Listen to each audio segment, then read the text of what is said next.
Hello दोस्तों, happy classes में आप लोगों का स्वागत है। आज हम लोग बहुत इम्पोर्टेंट किरचॉफ लॉ का जो नियम इसके पहले वाले वीडियो में हमने बताया था, उसका यूज़ कैसे करना है, आज हम लोग उसके बारे में चर्चा करेंगे।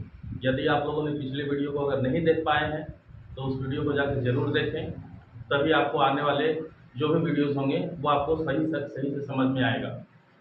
आज हम लोग देखने वाले हैं किरचॉफ के नियम का यूज़ हम कैसे कर सकते हैं। तो हम लोगों ने कल किरचॉफ के लॉ में हम लोगों ने उसके प्रथम नियम को पढ़ा था कि प्रथम नियम को हम लोग संधि नियम कहते हैं, धारा नियम कहते हैं, उसे जंक्शन रूल भी कहा जाता है। और जंक्शन रूल ये कहता है कि अगर किसी जंक्शन पर आने वाली कुल धारा जो होगी, जितनी धारा वो जिस जंक्शन पर आती है और वहीं से वो चली जाती है, तो किरचॉफ का कहना है कि टोटल धारा को अगर कैलकुलेट किया जाए, आने वाली धारा को और वहाँ से जाने वाली धारा को, और दोनों को जोड़ दिया जाए, तो उन दोनों को जोड़ने के बाद उसका मान शून्य होगा। उसी तरीके से किरचॉफ का द्वितीय लॉ यानी सेकंड लॉ ये कहता है कि किसी लूप के लिए यानी किसी बंद लूप के लिए जितने भी वोल्टेज होंगे उन सबों को ऐड करेंगे तो उसका कुल विभव का मान जो होगा वो शून्य होगा। अब इसे यूज़ कैसे करना है उससे पहले कुछ बातें हैं जो आप इसको समझ लीजिएगा।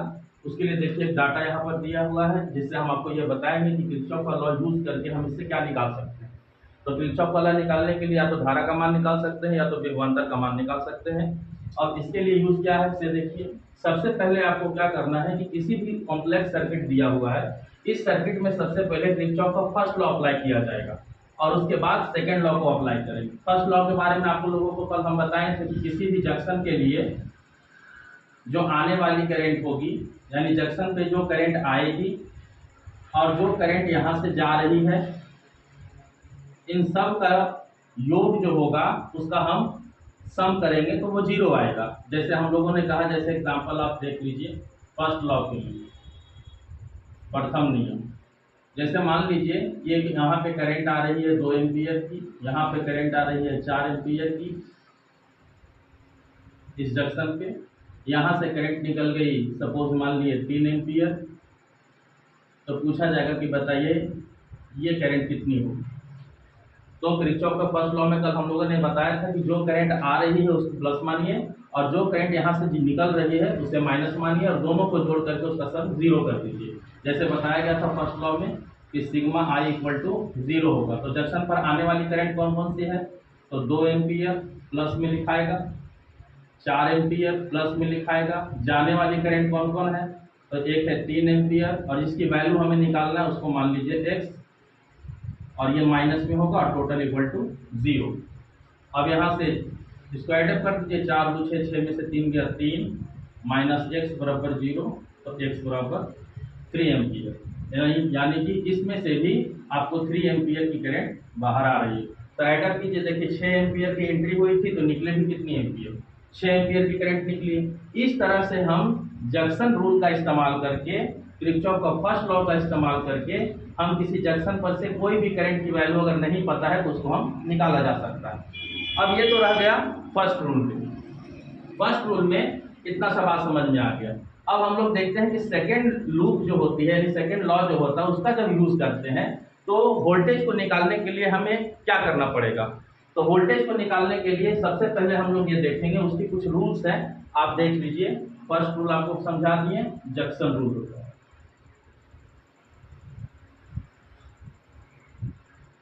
अब यहां देखें सेकेंड रूल। सेकेंड रूल में द्वितीय नियम, द्वितीय नियम में जिसे लूप नियम कहते हैं, और इसकी कंडीशन ये थी कि इसकी टोटल वोल्टेज जीरो के बराबर होगा और वोल्टेज अगर रेसिस्टेंस के लिए है तो वोल्टेज आएगा I into R equal to zero. अब सबसे पहले बात समझिए कि जो भी हमें सर्किट दिया हुआ रहेगा उसमें जो रेसिस्टेंस लगी हुई है, उस रेसिस्टेंस में जब तक करंट मल्टीप्लाई नहीं होगी तब तक वो वोल्टेज नहीं बनेगा। इसका मतलब है किसी सर्किट के रेसिस्टेंस में करंट का होना जरूरी है और करंट जब तक रेसिस्टेंस से मल्टीप्लाई नहीं होगा तब तक उस पॉइंट का वोल्टेज हमें पता नहीं चलेगा। तो इसका मतलब ये हुआ कि फर्स्ट लॉ से हम करंट को समझेंगे, करंट को अप्लाई करेंगे और जब करंट की वैल्यू हमें समझ में आ जाएगी तो उसे रेसिस्टेंस से मल्टीप्लाई कर देंगे तो वो वोल्टेज आ जाएगा। यानी कहने का मतलब है किसी भी सर्किट के लिए फर्स्ट लॉ जब तक अप्लाई नहीं कर पाइएगा तब तक सेकंड लॉ आपसे यूज नहीं हो पाएगा। दूसरी बात कि अगर फर्स्ट लॉ से हम करंट की वैल्यूएशन को क्रिएट कर लिए और हम सेकंड नियम को अप्लाई करना है तो उसको यूज कैसे करना है, क्योंकि हमारे सर्किट में दो चीज लगे होंगे, एक रेसिस्टेंस लगा हुआ है और सेल लगे हुए हैं। अब इसमें से वोल्टेज अगर जीरो हो रहा है तो इसका मतलब ये होगा कि कुछ वोल्टेज प्लस में होंगे जितने उतने वोल्टेज माइनस में भी होने चाहिए, तभी दोनों का एडअप जीरो कहलाएगा या जीरो आएगा। अब इसमें से देखिए सेकेंड लॉ के लिए आपको दो चीज समझनी है। सबसे पहले लूप जो होगा तो लूप की स्टार्टिंग पॉइंट जो हम रखेंगे, हमने कल बताया था कि जो भी पॉइंट आप चुनिएगा वो रास्ता पूरा का पूरा लौट करके फिर जब तक नहीं वहीं आइएगा तो वही लूप कहलाएगा।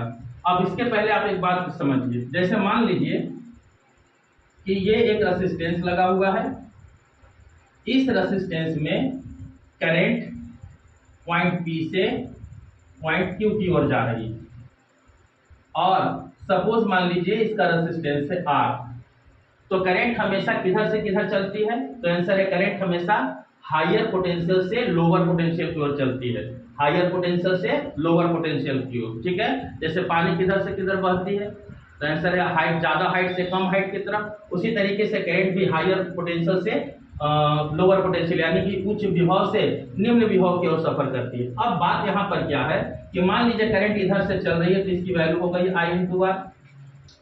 अब अगर हम अपने लूप के अंदर में जो हमारा लूप है उस लूप में जो अगर उसमें रेसिस्टेंस आ गया और हम जिधर से कैलकुलेशन कर रहे हैं, यदि हम करंट की डायरेक्शन इधर है और हम अपनी कैलकुलेशन की भी डायरेक्शन इधर ही रखे हैं, यानी हम कैलकुलेशन भी इधर उसी के साइड में कर रहे हैं, यानी जिधर की करंट है कैलकुलेशन भी उधर का ही जा रहा है, तो वैसे में हम इसको प्लस लेंगे। सिंपल बात, आप एक बात समझिए, जैसे मान लीजिए पॉइंट P का वोल्टेज है Vp और पॉइंट Q का वोल्टेज है Vq, तो हम इन दोनों का पोटेंशियल डिफरेंस कैसे निकालते हैं, तो आंसर है higher potential to minus lower potential, यानी Vp माइनस Vq जो बराबर आएगा वो भी आएगा और वो भी I × R के बराबर होगा, अर्थात ये वैल्यू प्लस आएगी। प्लस कैसे आ रही है, तो सिंपल बात है, जैसे हम लोग समझ लीजिए एक डिजिट है 5, एक डिजिट है 3, माइनस कर रहे हैं, ज्यादा से कम घटा रहे हैं तो वो वैल्यू हमें क्या मिलेगा, प्लस में। और अगर हम कम से ज्यादा की ओर जा रहे हैं यानी -5 से 3 की ओर आ रहे हैं तो ये वैल्यू क्या में मिलेगा, माइनस में।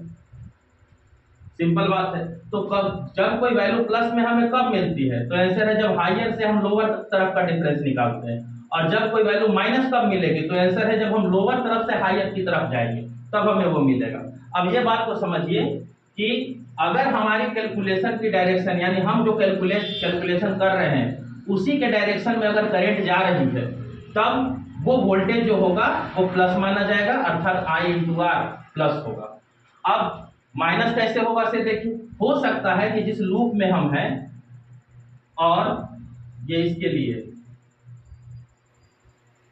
हो सकता है कि जिस लूप में हम कैलकुलेशन करते गए और करंट चल रही है इधर से इधर पॉइंट P से Q और हम कैलकुलेशन उल्टा इसका कर रहे हैं। CD का मतलब समझ जाइएगा कैलकुलेशन डायरेक्शन, यानी हमारे द्वारा जो कैलकुलेशन किया जा रहा है उसकी डायरेक्शन किधर है। अब करंट इधर चल रही है जिसका वोल्टेज है मान लीजिए I × R, ये हो गया, करंट I चल रही थी, रेजिस्टेंस R था, करंट इधर से चल रही है और कैलकुलेशन हम उधर से कर रहे हैं। तो हमारे लिए क्या हुआ कि हम इधर से कैलकुलेशन करते आ रहे हैं, तो इसका मतलब ये हो जाएगा कि ये लोअर पॉइंट है और ये हायर पॉइंट है और हम इधर से कैलकुलेट कर रहे हैं, अर्थात हमारा क्या हो रहा है, तो आंसर है कि जो वैल्यू हम प्लस में लेके आ रहे हैं वो वैल्यू इसका क्या में आना चाहिए, तो आंसर है इसका माइनस में आएगा। ठीक है, क्योंकि हमारी कैलकुलेशन की डायरेक्शन ठीक इसकी क्या है, उल्टी, यानी ये हो रहा है VQ minus VP equal to minus का V अर्थात -I × R। और अगर इतना भी अभी तक आप लोग को नहीं समझ में आया है तो फिर से हम समझाने का प्रयास करते हैं, आप इसको समझिए। देखिए वैल्यू देके हम आपको समझाते हैं।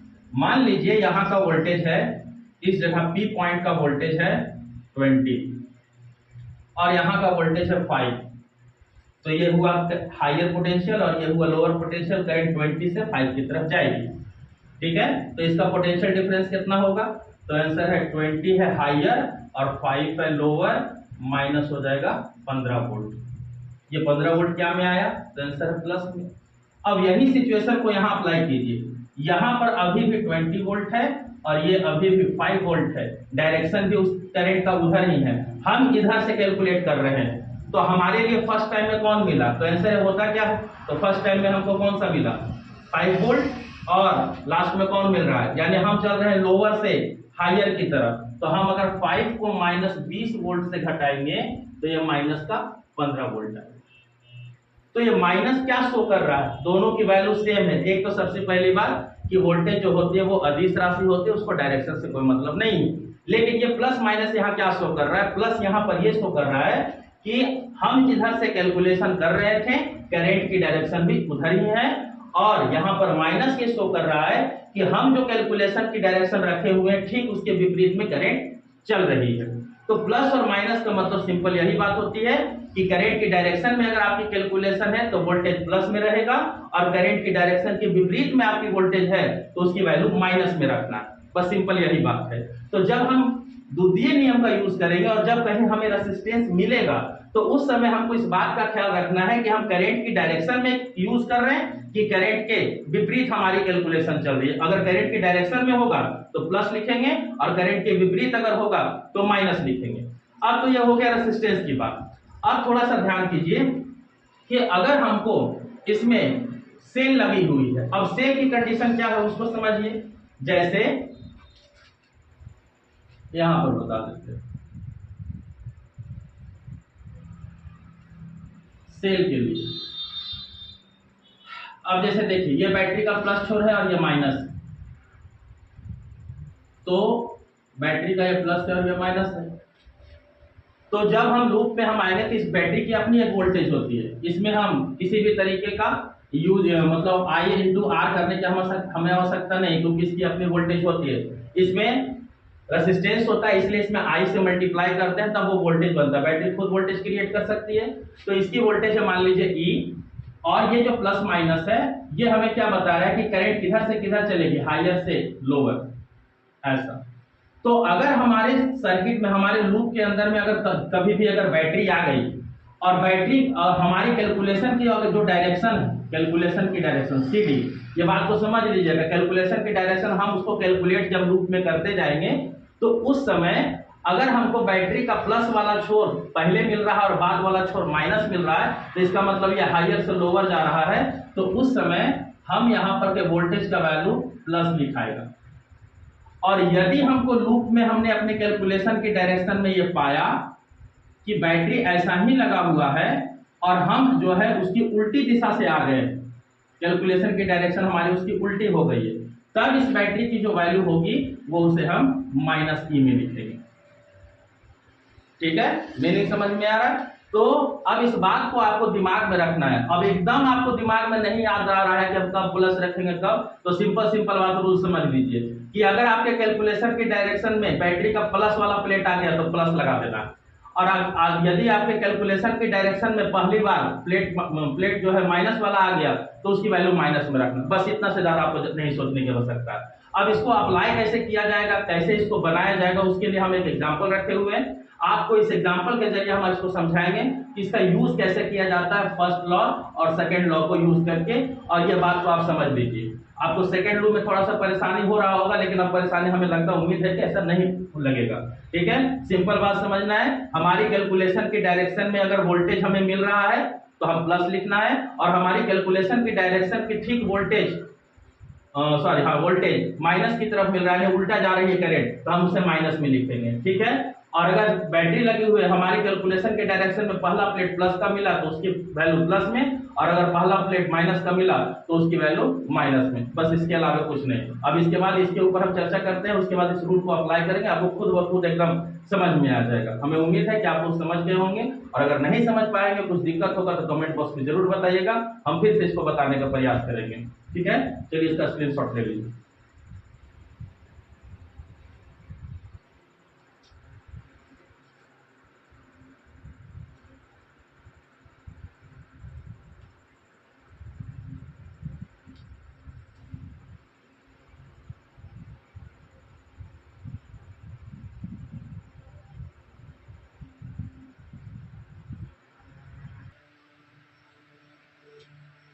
आइए दोस्तों, अब ये हमारे पास एग्जाम्पल है, जिस एग्जाम्पल में हम किरचॉफ के नियम का यूज करेंगे, जो अभी अभी इसके पहले हमने जो रूल बताया है उस रूल से ही आपको इसमें आपको निकालना क्या है। सबसे पहले आप लोग ये देख लीजिए कि इसमें लिखा है find the value of across voltage 8 ohm resistor, यानी 8 ओम का ये जो रजिस्टर है इसके पास कितनी वोल्टेज है, यानी अर्थात बी से लेके ई के बीच का वोल्टेज निकालना है।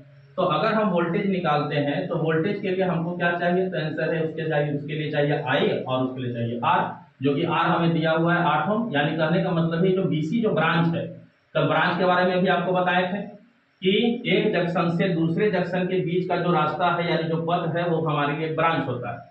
तो इस ब्रांच में कितनी करंट है वो हम जब तक हमको नहीं पता चलेगा तब तक हम वोल्टेज नहीं निकाल पाएंगे। इसका मतलब है कि 8 ओम के पास यानी बी टू ई के बीच में वोल्टेज कितनी है उसे ज्ञात करने के लिए इसमें करंट कितनी जा रही है इसको हमको बताना है, तभी ये कैलकुलेट हो पाएगा। अब यहाँ पैसा हम निकालेंगे कैसे उसको देखिए। तो सबसे पहले देखिए किरचॉफ का फर्स्ट लॉ पहले अप्लाई करते हैं। पहले इस बात को सोचिए कि इसको अप्लाई शुरू कहाँ से करेंगे। तो देखिए कुछ ऐसे है, मतलब कि हर एक लोग का अपना अपना तरीका है, यानी कितने लोग होते हैं जो मान के चलिए कि सेल से स्टार्ट करते हैं, ब्रांच से स्टार्ट करते हैं, कहीं से स्टार्ट कर सकते हैं, लेकिन आपको कैसे सुविधा मिलेगा वो हम आपको बताते हैं। आपको सुविधा मिलेगा कि अगर किसी बैटरी से स्टार्ट कीजिएगा तो आपको ज़्यादा समझ में आएगा। जैसे बैटरी का ये छोर कौन सा है, प्लस, तो प्लस से इसका मतलब करंट ऐसे आ रही होगी और ये करंट इधर से आई, यहाँ पर भी है प्लस तो करंट ऐसे आ रही होगी। ये दोनों करंट अब जाएगी किधर, तो आंसर है बी टू सी जाएगी। अब ये करंट ऐसे गई तो जो 4 वोल्ट से करंट आ रही तो वो कहाँ जाना चाहिए, माइनस के पास, तो ये माइनस की तरफ चला गया। और जो 6 वोल्ट तरफ के जो करंट थी वो किधर से आना चाहिए, इधर से। तो ऐसा आपको समझ लेना, ठीक है। अब देखिए पूरे के पूरे सर्किट में करंट चलना शुरू हो गया। अब इसमें सबसे पहली बात है कि हर ब्रांच के लिए हम लोग करंट की वैल्यू देख लेते हैं, मान लेते हैं कि जो हमारा पहला ब्रांच, इसमें 3 ब्रांच है। एक ब्रांच है हमारा बी ए एफ ई, इसमें करंट हमने माना branch number B A F E में कि इसमें करंट जा रही है I1। और सपोज मान लीजिए ये जो 6 वोल्ट जो बैटरी करंट निकाल रही थी, तो इस ब्रांच में बी सी डी और ई, इस ब्रांच में करंट निकाली है इसने I2।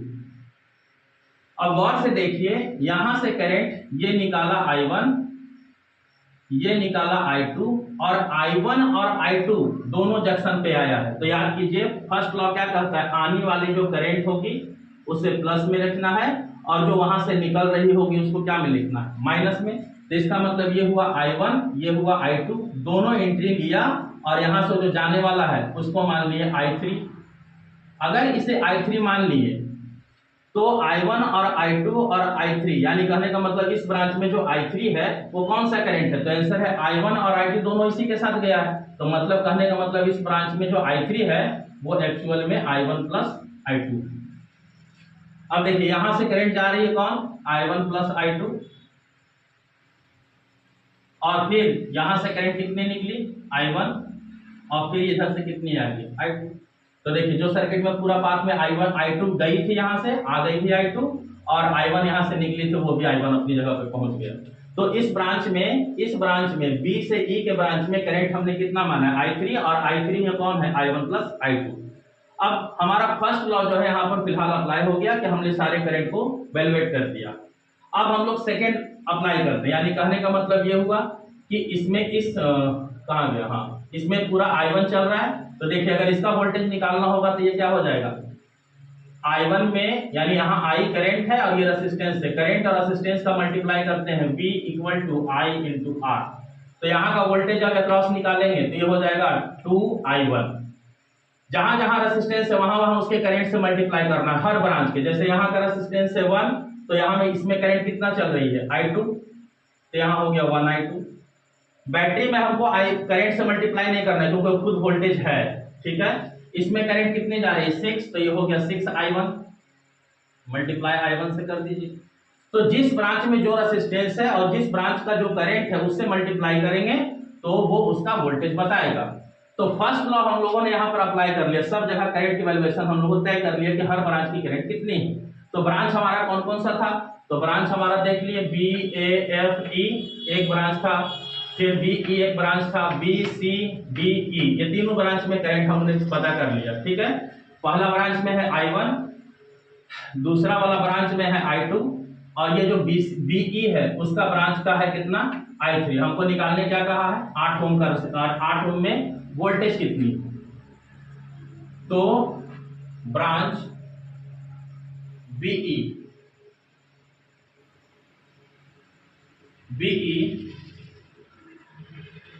का विभवांतर या वोल्टेज कैसे निकलेगा, तो आंसर है उसके लिए हमारे पास करंट हमने माना है I3, और I3 को अगर 8 से मल्टीप्लाई कर देंगे तो उसकी वोल्टेज बता देगा। इसका मतलब I3 कितनी करंट है ये हमको कैलकुलेट करना है। अब देखिए सेकंड लॉ अप्लाई करते हैं। फर्स्ट लॉ हमारा हो गया, ठीक है, फर्स्ट लॉ में करंट की डायरेक्शन को हम लोग सिर्फ बता दिए। अब द्वितीय नियम का इस्तेमाल करना है। अब द्वितीय नियम आपको सबसे ज्यादा जरूरी समझना है, इंपॉर्टेंट यही है। फर्स्ट केस में आपको समझा दिया, बैटरी से आप करंट को कैलकुलेट कर लीजिए, ठीक है, और सेकंड में आपको अप्लाई क्या करना है कि आपको लूप समझना है। ठीक है, तो इसमें देखिए कितने लूप स्टार्ट हो सकते हैं, यानी लूप कितने बन सकते हैं। तो एक लूप हम लोग स्टार्ट करते हैं, बी से स्टार्ट करते हैं, ठीक है, बी से चलते हैं ई की तरफ, फर्स्ट लूप में पहले लूप का नाम लिख देते ताकि आपको बेहतर समझ में आएगा। बी ई एफ, और एफ से ए, और फिर B, B E F A, ये हमारा लूप है। अब दिमाग रखिएगा, इसके पहले वाले में अभी बताए थे क्या कि हमारी जो कैलकुलेशन की डायरेक्शन है, कैलकुलेशन की डायरेक्शन में यदि हमारी करंट चलेगी तो I इंटू आर प्लस होगा, यानी वोल्टेज प्लस लेना है। अगर उसके विपरीत में हमारा कैलकुलेशन चल रहा है तो उसकी वैल्यू माइनस लिखना है। अब गौर से देखिए कि हम जिस लूप में दौड़ रहे हैं ये सब करंट की डायरेक्शन है, और यदि इस करंट की डायरेक्शन में ही हम अपना कैलकुलेशन करेंगे तो I into R voltage plus में, और बैटरी का भी ध्यान रखना है यदि हमारे कैलकुलेशन की डायरेक्शन में बैटरी का प्लस वाला प्लेट आया है तो उसकी वैल्यू प्लस में लिखना है, और अगर माइनस वाला प्लेट आया है तो उसकी वैल्यू माइनस में लिखना है। तो गौर से देखिए हम यहाँ प्लस माइनस लिख दे रहे हैं। और हम अपनी कैलकुलेशन की डायरेक्शन कैसे रखेंगे इसे देखिए, हम अपनी कैलकुलेशन की डायरेक्शन रखेंगे ऐसा, ये हमारी कौन है कैलकुलेशन की डायरेक्शन, सी डी, ठीक है। ये देखिए हम आप लोग को समझाने के लिए यहाँ बड़ा सा लिख दे रहे हैं, ये हमारी कैलकुलेशन की डायरेक्शन फर्स्ट लूप के लिए, फर्स्ट लूप, ठीक है। गौर से देखिए यहां से बी स्टार्ट हुआ, बी ई एफ ए और फिर बी के पास। अब गौर से देखिए ये हमारी कैलकुलेशन की डायरेक्शन है, हम कैलकुलेशन स्टार्ट कर रहे हैं बी से। अब बी देखिए, बी के डायरेक्शन में देखिए, बी और ई के बीच में एक रेजिस्टेंस लगा हुआ है।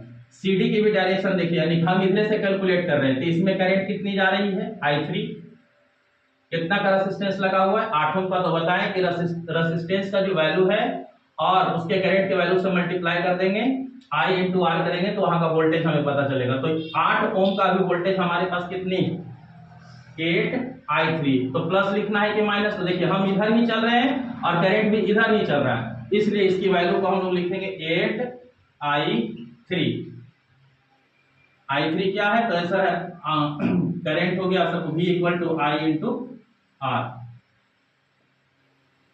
ये रहा करंट और ये रहा रेजिस्टेंस, वोल्टेज आ गया। प्लस लिखा रहा है क्यों, क्योंकि कैलकुलेशन की डायरेक्शन में ही ये वोल्टेज हमें मिला। अब यहां से आगे बढ़ते जाइए, कोई हमें रेजिस्टेंस नहीं, यहाँ पर एक रेजिस्टेंस है। अब देखिए कैलकुलेशन में देखिए हम कहाँ किधर चल रहे हैं, ऊपर की ओर। इसमें करंट कितनी जा रही है, I1, तो I1 इंटू 6 यानी 6I1 जो होगा वो इसके इस जगह का वोल्टेज होगा, यानी 6 ओम का वोल्टेज होगा।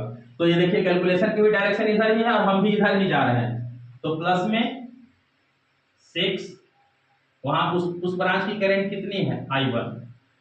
आगे बढ़िए, आगे बढ़ते जा रहे हैं, आगे बढ़ते जा रहे हैं। अब हमको फिर से एक रेजिस्टेंस मिला 2 ओम का, और इसमें करंट इस ब्रांच में कितनी है, I1, तो इसका मतलब 2i1 जो है ये यहाँ का वोल्टेज हो गया।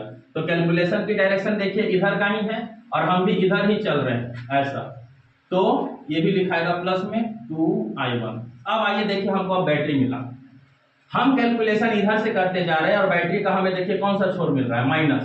तो ये 4 वोल्ट जो है वो प्लस में लिखाएगा कि माइनस में, तो आंसर है माइनस में लिखाएगा। अब पूछेगा इसमें आई मल्टीप्लाई काहे नहीं किया i1, तो सिंपल बात है i1 तो रेजिस्टेंस से मल्टीप्लाई करना है, तो खुद अपने आप में एक वोल्टेज है, तो इसमें i1 से मल्टीप्लाई करने की कोई जरूरत नहीं क्योंकि बैटरी सोर्स होती है।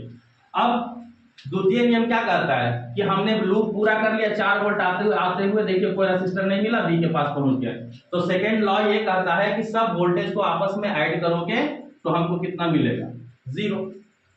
सब ऐड अप हो गया सब वोल्टेज। अब इसमें जो मैथमेटिक्स फॉर्म लगाना है उसको लगा दीजिए, 8i3 प्लस 6i1 और 2i1, 8i1 और इसको इधर कर दीजिए 4, 8 कॉमन ले लीजिए तो i3 plus i1 equal to 4, तो i3 plus i1 equal to 4/8, तो 1/2 आएगा।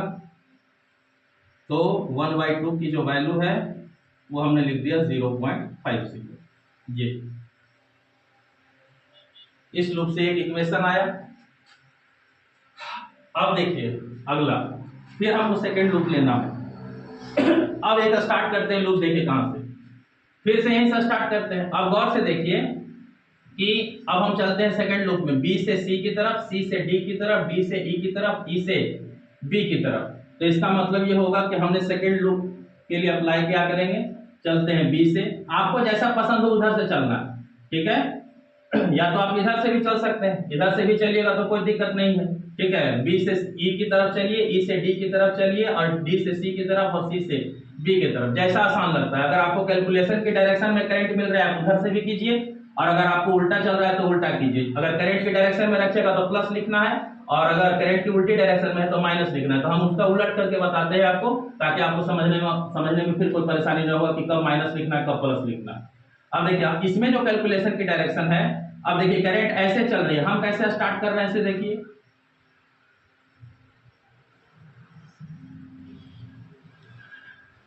ये हमारी सीडी की डायरेक्शन, ये देखिए यहाँ बी है, यहाँ सी है, यहाँ डी है और यहाँ ई, हम ऐसा चलेंगे, ये हमारी कैलकुलेशन की डायरेक्शन। और देखिए करंट की डायरेक्शन कैसी है, ठीक हमारे विपरीत है।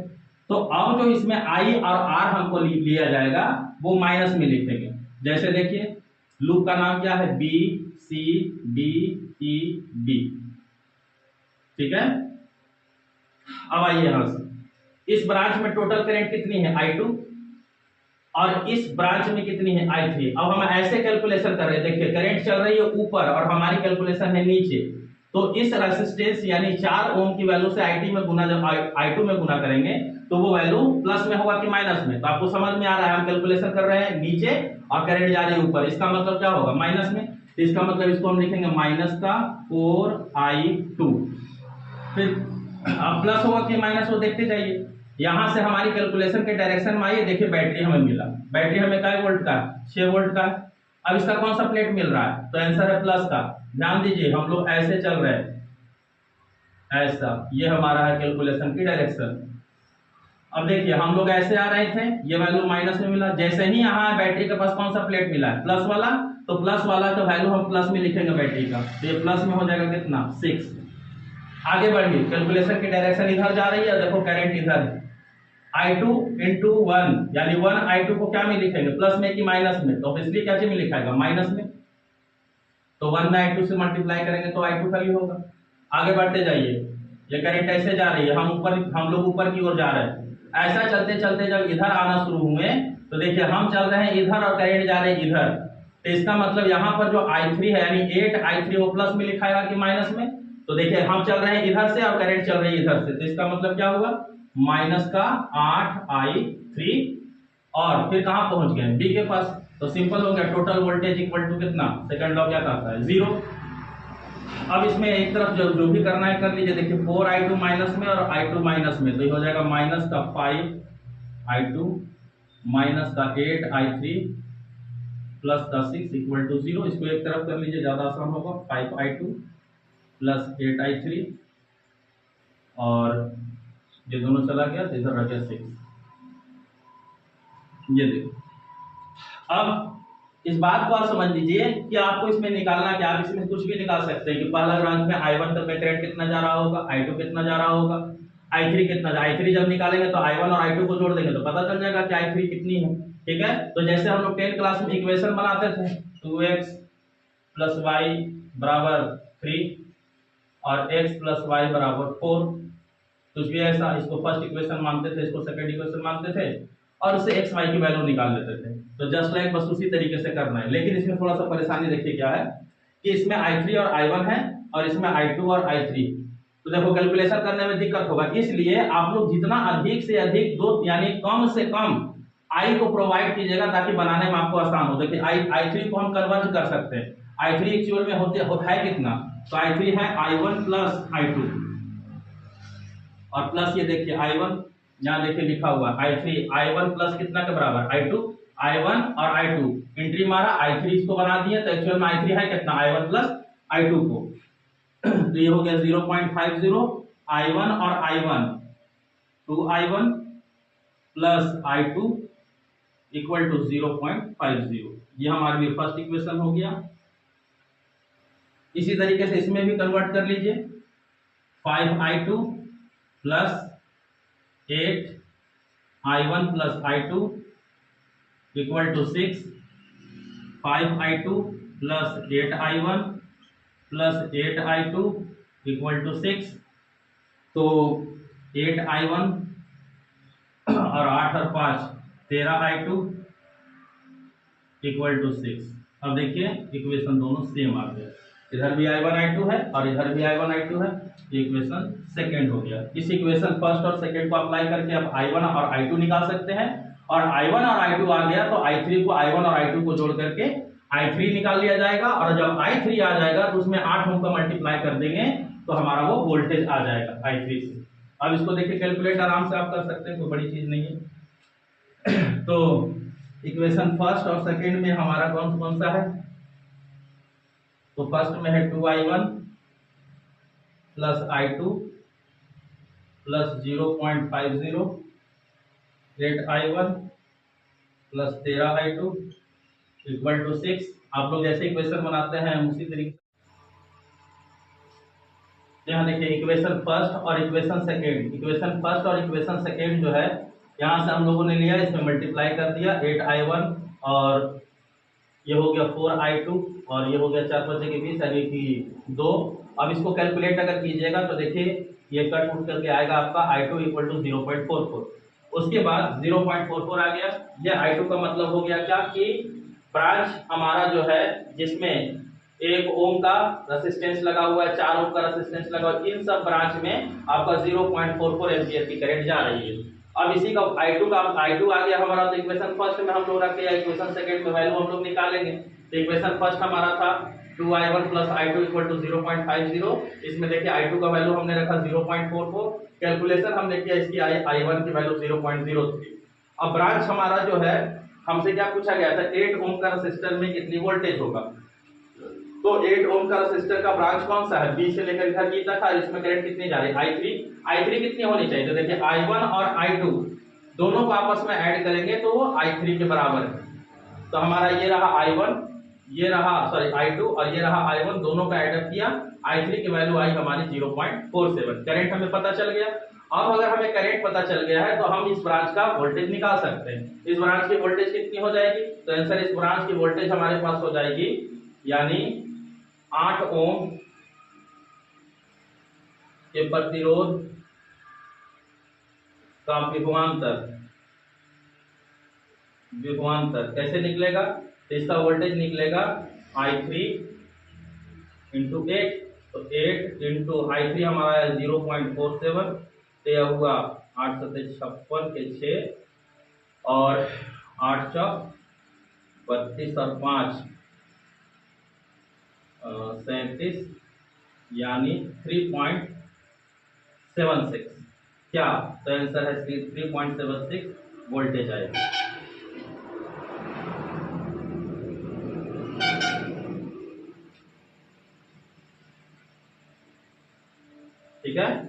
तो ये रहा,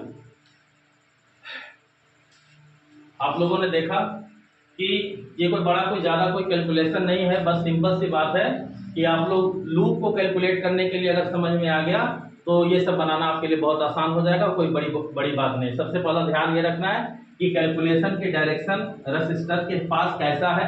हम करंट जिधर की जा रही है हम उधर की ओर है, कि हम करंट जिधर की जा रहे हैं उसके विपरीत है। अगर जिधर करंट है उधर ही कैलकुलेशन है तो वैल्यू प्लस लिखाएगी, और अगर करंट की डायरेक्शन के उल्टा है तो हमारी उसका वैल्यू माइनस में होगा।